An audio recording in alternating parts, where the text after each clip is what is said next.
viejos tanques ni aviones. La prueba definitiva de que el ejército ruso no es del siglo XXI. Los rusos están usando trenes acorazados en la guerra de Ucrania, como si estuvieran en la época de los zares y la Primera Guerra Mundial, otro signo más de su decadencia militar. A medida que Ucrania ha destruido miles de tanques, cientos de aeronaves, y decenas de barcos, Rusia ha tenido que desplegar armamento anticuado de los tiempos de la Unión Soviética y se acerca rápidamente a un colapso de su maquinaria militar en 2025. Los parches a la desesperada que no tienen más efecto que convertirse en chatarra sobre el campo de batalla, pero lo peor fueron estas reliquias de principios del siglo XX. Al menos 2 trenes armados y acorazados, similares en concepto a los que lucharon en guerras contra Japón o Alemania hace más de 100 años, circularon por el sur de Ucrania procedentes de la península de Crimea. Obviamente, los trenes no son los mismos que los usados en aquellas guerras, de hecho, son manifiestamente peores, según los expertos, pero su uso es similar. También son un claro signo de la decadencia y obsolescencia del ejército ruso, quizás el más sorprendente e inequívoco. La CNN confirmó la veracidad de uno de los vídeos, bajo estas líneas, publicado por primera vez por el periodista ucraniano Yuri Butusov. Múltiples ciudadanos ucranianos han publicado imágenes, vídeos y comentarios sobre el tren en Twitter y otras redes sociales. El tren con la letra Z pintada en algunos de sus 9 vagones vino desde Crimea y se encontraba en la zona de Kherson, a 88 kilómetros suroeste de Melitopol, una de las ciudades ucranianas controladas por las tropas de Putin. Reliquias resucitadas. La cadena americana afirma que podría tratarse del Baikal, uno de los trenes blindados rusos que cuentan con un sistema de interferencia de comunicaciones a bordo.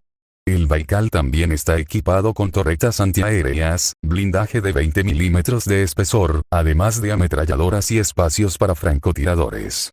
También tiene cocina y comedor para el equipo del tren, afirma la CNN. En otros vídeos más recientes, afirman, se ve otro tren acorazado con vagones cargados de armas y locomotoras blindadas en Novoalexivka. Según la CNN, esto indica que los rusos tienen el territorio controlado y que podrían estar reforzando sus líneas de reabastecimiento desde bases en Crimea y más adentro en Rusia, para sus operaciones militares en el sur de Ucrania. Punto débil. Según un análisis de Alex Versinin, teniente coronel del ejército americano, publicado el pasado 23 de noviembre, el ejército ruso no tiene suficientes camiones para cumplir con sus requisitos logísticos a más de 90 millas. Y los que tiene, como ya publicamos en su día, están en un estado de mantenimiento lamentable o calzan copias chinas de mala calidad de las ruedas militares Michelin XZL. Versinin explica que el ejército de tierra ruso depende de los trenes como ningún otro ejército en el planeta. De hecho, tienen brigadas de su ejército enteramente dedicadas al ferrocarril. La razón por la que Rusia es única en el mundo en tener brigadas ferroviarias es que, logísticamente, las fuerzas rusas están vinculadas al ferrocarril desde las fábricas militares al depósito y al ejército de armas combinadas y, cuando es posible, al nivel de división/brigada, apunta el teniente coronel. Según él, ninguna otra nación europea utiliza los ferrocarriles en la medida en que lo hace el ejército ruso.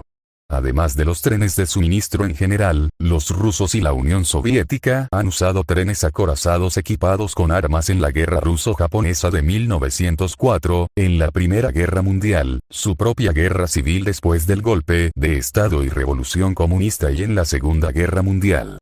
Eran trenes acorazados en toda regla, con cañones y armas integradas. Los usados en la Segunda Guerra de Chechenia, de 1999 a 2009, y en la invasión de Georgia no eran tan elaborados como los originales, que realmente parecían tanques o destructores navales sobre raíles.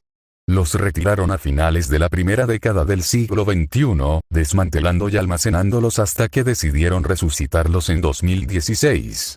2 de estos trenes, el Baikal y el Amur, participaron entonces en unos extraordinarios ejercicios logísticos que comenzaron desde Volgogrado, la antigua Stalingrado, al este de Mariupol, hasta llegar a Crimea. En retrospectiva, no sería de extrañar que este ejercicio sin explicación clara en la época fuera uno de los ejercicios de preparación para una posible invasión a Ucrania.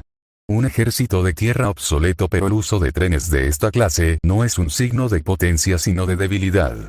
Como detalla Versinin, el uso de rutas fijas les hace extremadamente vulnerables. Sus vías son fáciles de destruir, atrapándolos e inutilizándolos sin posibilidad de rescate alguna. Sobre todo en territorio enemigo, como están ahora. Es otra muestra más, quizás la más chocante y definitiva, de la obsolescencia y ya probada incapacidad del ejército de tierra ruso. Otro tema son sus posibles trenes nucleares sobre estas líneas. Estas plataformas móviles capaces de transportar y lanzar hasta 6 misiles balísticos intercontinentales también son reliquias de la Unión Soviética que fueron prohibidas hace años. Putin decidió revivirlos la década pasada, ignorando su prohibición. Supuestamente, el autócrata ruso ordenó su puesta en servicio en el año 2019, aunque no está claro si ese plan se llevó a cabo o si fueron finalmente cancelados. Pero quizás el diagnóstico y juicio más duro contra la obsolescencia del ejército ruso ha venido de Andrei Kozyrev, exministro de Exteriores ruso con Boris Yeltsin. El Kremlin pasó los últimos 20 años intentando modernizar sus fuerzas armadas. Gran parte de ese presupuesto fue robado y gastado en megayates que ahora están en Chipre. Pero como asesor militar, no puedes informar de eso al presidente. Así que le contaron mentiras. Y no lo dice solo Kozyrev. Otra gran parte del limitado presupuesto militar ruso se las llevan las armas apocalípticas e misiles hipersónicos que Putin usa principalmente como propaganda de un poderío que no existe. Misiles hipersónicos como el Zircon están diseñados para atacar grupos navales norteamericanos, hundir portaaviones y colocar cabezas nucleares en el corazón de Nueva York sin posibilidad de defensa. Pero, cuando llega la hora de una guerra convencional como la actual, el equipo obsoleto, el mal mantenimiento y hasta las raciones de comida caducadas por falta de presupuesto hacen patente el lamentable estado del ejército de tierra ruso.